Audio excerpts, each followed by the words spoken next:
श्रीमंत दगडूशेठ हलवाईच्या दरबारमध्ये कोणी आलं नाही असं जवळजवळ घडलं नाही, पण गेली 20-21 वर्ष सातत्याने जी येत आहेत ती व्यक्ती तुमच्या समोर बसलेली आहे.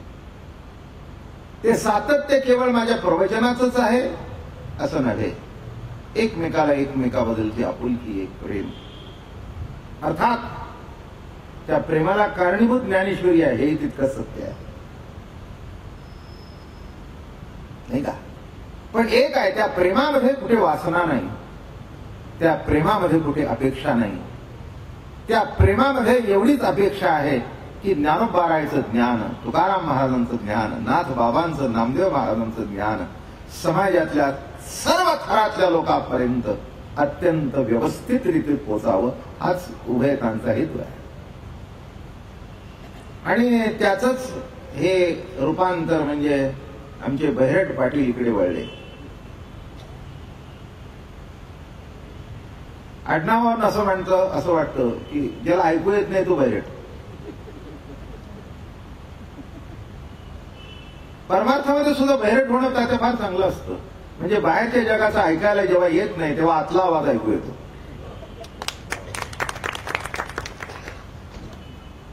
नाही का? विषयाची हाक जेव्हा ऐकू येते, वासनेची हाक जेव्हा ऐकू येते, कामनेची हाक जेव्हा ऐकू येते, तेव्हा माणूस बहिर्मुख असतो. पण अंतर्मुख होऊन जेव्हा आतली हाक ऐकू येते तेव्हा बाहेरच्या जगाकरता बहिरटच व्हावं लागतं. आमचे बहिरट पाटील एक दिवस तसेच होतील अशी माझी अपेक्षा आहे. केव्हा होतील हे मला सांगता येत नाही, पण आळंदीचा ज्ञानेश्वर महाराजांच्या समाधीकडे तात्या किंवा तुमच्या गणपतीकडे केव्हा येऊन मनुष्य पोहोचेल, त्या रस्त्याने पहिलं पाऊल पडेल तो. आळंदीच्या रस्त्याकडे तोंड करून ज्याचं पहिलं पाऊल पडलं तो आज नाही, उद्या नाही, 15 दिवसांनी का होईना, वर्षांनी का होईना, पण आळंदीला पोहोचेल. पण विरुद्ध दिशेला जर वाटचाल केली, महाराज म्हणाले आमचे फार सुंदर माऊली लिहितात, नगर भ्रमता जन्म जाओ परी प्रवेश वेच्या द्वारे रे, धिकतो श्रोता धिकतो वक्ता. जो विठ्ठलाला भजत नाही, जो श्रीकृष्णाला भजत नाही, धिक श्रोता धिक वक्ता. नगर भ्रमता जन्म जाओ परी प्रवेश वेच्या द्वारे रे. फार सुंदर रूपक केलं महाराजांनी. पूर्वीच्या काळी तुम्ही जुनी मंडळी आहे त्यांना माहिती आहे की गाव कोस असायचा आणि एक वेस असायची की त्याच्यातून एक प्रवेश असायचा माणसाला. रात्री 7 वाजले की वेशीचे दरवाजे बंद, मग कोणाला यायचं नाही, जायचं नाही. एक आंधळा होता आणि तो म्हणला मला गावात जायचंय. तो दार खूप लांब होतं पण गाव कोस होता. मग ते एका धडक्या माणसाने काय केलं, त्या गाव कोसाला त्याचा हात लावला, म्हणलं हे बघ असे याला धरून चाल आणि जिथे हात आतमध्ये जाईल ते दाबायचे. काय लिहितात ज्ञानोबा आहे तसं रूपक करून सांगतो, नगर भ्रमता जन्म जाओ परी प्रवेश वेच्या द्वारे. तर ते योग त्याचा असा उलटा, त्याला डोक्यात खवडा होता, म्हणजे ते गचकरणासारखं काहीतरी डोक्याला होतं, फोड वगैरे काहीतरी, आणि ते फार खासत. योग त्याचा असा उलटा की दरवाजाजवळ आला की डोक्याला खास सुटायची.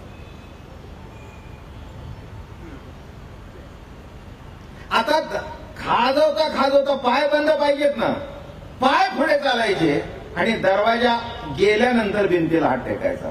कळलं का योग काय? नगर भ्रमता जन्म जाओ परी प्रवेशेच्या द्वारे रे. कितीही आयुष्यामध्ये भ्रमण केलं तरी शेवटी पुन्हा पुन्हा फिरावे लागते. ज्ञानेश्वर महाराज म्हणाले आता आयुष्य गेलं, दरवाजा आला की कुठेतरी आपल्या डोक्यातले खवडे बाहेर पडतात. खवडा शब्दाचा अर्थ तसा घेऊ नका. आपले कुविचार, आपली कुवासना, आपले उलटे विचार, एखादा व्यवहार सुद्धा होतोय असं वाटताना फिसकटतो. काय कारण? एखादी मुलगी पसंत आहे असं वाटताना, जमते असं वाटताना कुठेतरी काहीतरी एक गंमत होते आणि फिसकटते. मजा आहे जीवनाची. का याला उत्तर नाही, पण घडतं हे सत्य आहे, नाही का? दरवाजाजवळ आल्यानंतर डोक्याला खास का सुटावी? देवळात जातानाच देवाकडे जाऊन कोणाचं बरं झाले का खास सुटावी? मी खवडा सांगतो. काय माणसं मूर्ख आहेत, काय त्या गणपतीला लाईनी लावतात, काय कोणाचं बरं झालंय हे कळलं का? हे आपल्या डोक्यातले खवडे. माझं म्हणणं, खवडा कुठेही खास सुटले तरी हरकत नाही, पण चांगलं कर्म करत असताना तिथे तरी आपले नको ते विचार वर येऊ नयेत. याच्याकरता सत्संगती आहे, याच्याकरता ज्ञानेश्वरी आहे, याच्याकरता प्रवचन आहे. म्हणून महाराज म्हणतायत, नगर भ्रमता जन्म जाओ. आयुष्य गेलं पण घड्या दरवाजा एकच आहे. 10 दरवाजे नाहीत. आतमध्ये प्रवेश करण्याचं जे दार आहे ते जर आयुष्यात एकदा चुकलं तर पुन्हा तुला प्रवेश मिळणार नाही. काय सुंदर विचार मांडला माऊली.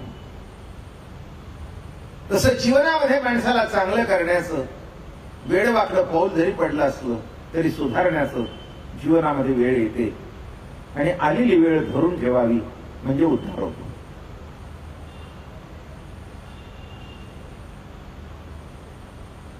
लग्नाची तयारी वर्षभर होते पण मुहूर्त एका सेकंदात असतो, नाही का? वर्षभर तयारी कशा करता असते की तो एक सेकंद चुकू नये. आणि त्या गंमत अशी आहे, तो सेकंद जुळल्यानंतर दोघे एकमेकाच्या मांडीवर प्राण ठेवून आयुष्य संपून जाते. एक सेकंद. किती? एक सेकंद. तयारी 4 महिने 6 महिने, पण एक सेकंद एका मुलीच्या जीवनामध्ये आणि एका मुलाच्या जीवनामध्ये आला. पती पत्नी म्हणून त्या दिवशी जगभर प्रचार झाला की याची पत्नी आईचा नवरा. आणि तो एक सेकंद इतका पालटला की कालांतराने एक मुलगी होती ती बायको झाली, बायको होती ती आई झाली, आई होती ती सासू झाली, आजी झाली. एक सेकंदाची ही किमया आहे का? आणि तो जर सेकंद आला नाही तर जीवनामध्ये निराळ्या तऱ्हेने वाटचाल सुरू होते. म्हणून एक तुम्हाला माहिती असेल, नवीन पोरांना माहिती नाही, नवीन गाणी निराळी, आमच्या काळची निराळी. क्षण आला भाग्याचा आला सौख्याचा, किती गोड गाणं होतं. क्षण आला भाग्याचा. अरे भाग्याचा जो क्षण येतो आणि तो क्षण जो धरून ठेवतो तो आयुष्यभर भाग्यवंत जातो.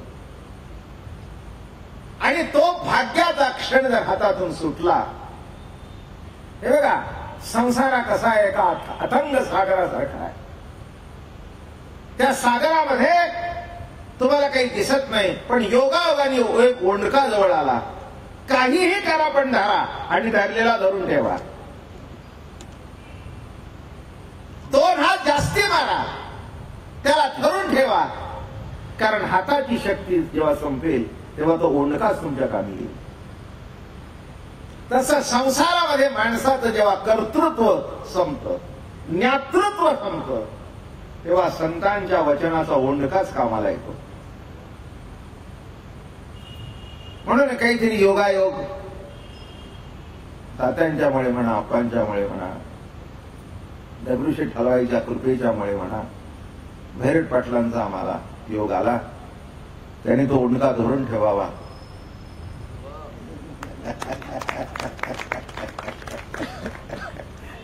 आलं का लक्षात? कारण शेवटी तो ओंडकाच चालतो. माझ्या जीवनाचा अनुभव आहे, नाही का? की इथे जी मंडळी बसली त्यांच्या जीवनाचा तरी काय अनुभव आहे? कोण तात्या? कुठले तात्या? नाही का? एक साधा माणूस कुठेतरी शिपायाची नोकरी करत होता. आज मुख्यमंत्री भेटल्यानंतर सुद्धा येतो, या या तात्यासाहेब या. त्याची किमिया कशी याची माहिती आहे का? तुम्ही ओंडका धरून ठेवा. काय मजा आहे जीवनाची. ज्ञानदेव म्हणे तरलो तरलो आता उद्धरलो गुरुकृपे. तरलो तरलो नाही का? हा भवसागर आहे. इतकं सोपं नाही कोणाला वाटत असेल. किती पट्टीचा पोहणारा असला 2 तास पोहेल, 4 तास पोहेल, 24 तास हात मारेल, पण कुठेतरी थकलाच पाहिजे. तसा संसार असा आहे, किती पैसा मिळू दे, किती यश मिळू दे, पण शेवटी कुठे नाही कुठेतरी मनुष्य थकतोच. कोणी पैशाने थकत नसेल, कोणी तब्येतीने थकत असेल. एक म्हणा माझ्याकडे पैसा भरपूर आहे, पण काय करावं महाराज, माझ्या घरातला पाहुणा दिल्ली का मध खातोय आणि मी कोंड्याची भाकरी खातोय. काय करा, काय करा. पाहुण्याला दिल्ली का मध राईसचा भात आहे, त्याला साजूक तूप आहे, पण मी कोंड्याची भाकरी खातोय. इलाज नाही. माझं म्हणणं कळलं का? एक आहे तर एक नाही.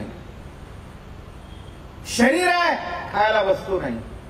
वस्तू आहे, खाण्याकरता शरीर नाही. सर्व आहे, घरातली परिस्थिती अनुकूल नाही. मुलं बाळा अनुकूल नाहीत. नात्या गोत्यातली कोणी अनुकूल नाहीत. आणि पुढचं सांगतो, कोणी अनुकूल असू दे न असू दे, तुमचा अंतरात्मा जर एक अनुकूल असेल तर जगातला कोणी अनुकूल असू दे नाही तर नसू दे, आणि तो अनुकूल होण्याकरताही फुकटचं नाही. असा आहे का? ते आपल्या हृदयामध्ये अंतरात्मा आहे, पण त्याच्याशी आपली लगट नाही आहे. त्याच्याशी एकरूपता होणं, त्याची ओळख होणं. मी एक गोष्ट सांगत असतो, फार सुंदर गोष्ट. मुस्लिम धर्मातली आहे, पण चांगली आहे. कुठचाही धर्म ज्याच्या त्याच्या पद्धतीने त्याला त्याला पावरत असतो. तशी कोणाची काही आई असे ना, श्रीमंताची आई जेवढी चांगली, रस्त्यावरच्या भिकाऱ्याची आई वाईट असते का? असं काही नाही. ज्याला त्याला आपापला धर्म पावन असते. तेव्हा अशी एक कथा मी ऐकली होती की मोहम्मद पैगंबर परीक्षित आणि जेव्हा ह्यांनी धर्म स्थापन केला तेव्हा त्याच्या मागे मारण्याकरता माणसं निघाली घोड्यावर. फार वर्माची गोष्ट आहे आणि अतिशय सुंदर गोष्ट, मला फार आवडते. यांचे 4-5 साथीदार पैगंबर हे पुढे घोड्यावर आणि त्याच्या मागे मारणारे जण दुसरे. खाड प्रवास चालू करता करता मोहम्मद पैगंबर त्या 4-5 साथीदारांना म्हणाले, तुम्ही माझ्या सोडून जाता, कारण माझ्या बरोबर राहाल तर तुम्हाला मारतील, मी बरोबर नसेल तर तुम्हाला कोणीच हात लावणार नाही, कारण वैर तुमच्याशी नाही, वैर माझ्याशी आहे. केवळ माझ्या बरोबर आहात म्हणून तुम्हाला मारतील, तुम्ही जा, माझं मी बघून घेईन. म्हणाले, महाराज अहो एवढे लोक आहेत, तुमचं कसं होणार? जा सांगतो ना मी, माझी आज्ञा आहे, मला गुरुस्थानी मानता, जा तुम्ही, चालते वा. ते पाया पडले, घोड्यांच्या टापा ऐकू येत आहेत. कसं तुम्हाला सोडून जावं? तुमच्या बरोबर शेवटच्या श्वासापर्यंत राहणे त्यांनी शपथ घेतली आहे, कस ही माझी आज्ञा आहे. मग शेवटी गळ्यापिठा पडले. एवढी माणसं तुमच्यावर हल्ला केल्यावर कोण आहे? काळजी करू नको म्हणाले, तो आहे. मी जो तो सांगतोय बरं का, बाकीचं काही घेणे देणं नाही, तो आहे. आणि अशी सुंदर गोष्ट आहे की हे निघून गेले. हा आपला घोडा दौडत येतोय, त्याला एक अशी गुहा दिसली, त्याने घोड्यालाही पेट्रोल लावला आणि त्या गुहेमध्ये शिरले आणि असे गेले, असे त्या भिंतीला आड उभे राहिले. मोठी मजेशीर गोष्ट आहे. उभे राहिले. तितक्यात हे घोडेस्वार मागून एक 10-15 मिनिटात आले. आल्यावर अरे मंडळी इथे लपलाय बघ. कारण दुसरे इथे आपले घोडे किती जोरात पळतायत, हा इथेच लपला असेल म्हणे. आणि तात्या अशी गंमत घडली तुम्हाला सांगू, मला ऐकण्यासारखा. देव काय करतो बघा. त्या 10 मिनिटात 15 मिनिटात तिथे एक जाळं तयार झालं तोंडावर, पोळ्यांनी तयार झालं. हे म्हणतात काय मूर्ख आहे का, अरे जाळं तुटलं असतं आतमध्ये गेला असता तर. अरे आतमध्ये जर माणसं गेली असती तर जाळं तुटलं असतं. ज्या अर्थी कोळ्याच्या जाळ्याला धक्का लागला नाही त्या अर्थी आतमध्ये कोण गेलं नाही. इथे बघायत बसू नका, चला पुढे. मग म्हणजे तिथेच गुडघे टेकले आणि अल्लाह मियाची दुआ मागितली. आणि भेटल्यावर त्यानं सांगितलं, मी तुम्हाला म्हटलं होतं ना तो आहे. तो म्हणजे कोण? तुमच्या माझ्या ठिकाणी होतच असलेली आत्मसत्ता. आमचं लक्ष सर्वाकडे आहे पण त्या आत्मसत्तेकडे नाही. त्यामध्ये हृदयस्थाचे ठाई भजनशीळ कोणीच नाही. क्षीणता बाह्य उपायी जनापायी पडतात. त्यामध्ये हृदयस्थाचे ठाई भजनशीळ कोणीच नाही. जगभर अनेक देव देवतांच्या पूजा करतील पण मी हृदयात वस्ती करू नये तर माझ्याकडे लक्ष नाही. शब्द कसे वापरले, त्यामध्ये हृदयस्थाचे ठाई भजनशीळ कोणीच नाही. क्षीणता बाह्य उपायी जन अपायी पडतात. नको ते उपाय करतायत, नको ते कार्य करतायत, नको ते धर्माचं साधना करतायत पण मी जवळ असून माझ्यावर त्याचं लक्ष नाही. शेवटी एक वर्माचा दृष्टांत सांगतो. दिवसभर काम करावं पण घरी येण्याकरताच ना, काय गाव फिरण्याकरता काम. धंदा करावा, उद्योग करावा पण संध्याकाळी घरी यावं. 2 घास घरचे जेवावे, घरच्या बिछाण्यावर झोपावं, मुलाबाळांशी 2 गोष्टी कराव्या. म्हणजे सगळा प्रपंच शेवटी घरी येण्याकरतात. तसा सगळा परमार्थाचा प्रपंच अंतःकरणातला आत्मप्रतीती येण्याकरता. कशाकरता खटाटो? सकाळी 7 ला बाहेर पडतो, रात्री 11 ला घरी येतो, पण घरी येतो. आणि पुन्हा कशा करता सांगतो, घर नीट चालावं म्हणून खटपट. नाही, कशा करता खटपट? इथे बसलेली मंडळी आहेत, सांगा कशा करता खटपट करता? बायकोला 2 दागिने पाहिजेच. आपण सगळे संसारिक आहोत, त्याच्याबद्दल काही अगदी काही कोणी काय बायको सोडलेली नाही आणि सोडूही नका. सोडलेली नाही आणि सोडूही नका, सोडण्याची काही आवश्यकताही नाही. मग संसाराला म्हटल्यानंतर त्याच्यातल्या व्यवहारी आलाच. मग बायकोला वाटतं 2 दागिने. मग तो म्हटला काळजी करू नको बाग, मी एक बँकेमध्ये खातं उघडलंय, यंदा दिवाळीला तुला 4 टोळाचा दागिना करतो. म्हणजे कळलं? सर्व खटपट मुलाबाळांना सुखी ठेवण्याकरता, सर्व खटपट घरादाराकरता. म्हणजे बाहेरून कमवायचं आणि घरी आणायचं. तसं बाहेर साधना करायची आणि अंतर्मुखून हृदयस्थ परमात्म्यापर्यंत जाऊन पोचायचं. साधा दृष्टांत पण वर्माचा दृष्टांत आहे नाही का. वाटचाल संध्याकाळी घराकडे होते, तसं जीवनाच्या संध्याकाळी आपली वाटचाल तो आहे ना. आता तो कुठे आहे? आकाशात, तो पाताळात, वैकुंठात, कैलासात. नवे एक तुकाराम महाराजांचा अभंग आहे, त्याच्यावर नाटक फार चाललंय या महाराष्ट्रामध्ये. तुझा आहे तुझं पाशी, पण पुढचं गंमत आहे, परी तू जागा चुकलाशी. काय फार मोठं नाटक गाजलं. तुझं आहे तुझं पाशी, तुकाराम महाराजांचा अभंगच आहे. तुझं आहे तुझं पाशी, परी तू जागा चुकलाशी. एक लक्षात ठेवा, आपण ठेवलेली वस्तू आपल्या कपाटात असते, पण शोधण्याची पद्धत चुकल्या कारणाने आपल्यालाच आपण ठेवलेली वस्तू मिळत नाही. वय ओळ झाल्यावर तर हे तसंच घडतं. आमच्याकडे सध्या रोज तसंच चालू असतं. मी आमची मंडळी आता काय त्याही 70 ओलांडली, मी 72 आहे. काय लक्षात मोठी गंमत असते बरं का. आमच्या माईदी सुद्धा आता आल्या हळूहळू 75 या वयात काय होतं, आपण आत्ता गोष्ट अशी ठेवतो आणि पुन्हा मागितली ना तर ती कुठे ठेवली ती लक्षातच राहत नाही. काय गंमत आहे बघा. आणि साध्या साध्या गोष्टी मग ती व्यक्ती आपल्या स्वतःवर येते. काय बा कंटाळा आला, म्हणजे खरं थकून गेलो. म्हणजे ते ठेवण्याचा इतका त्रास आणि शोधण्याचा अर्धा तास.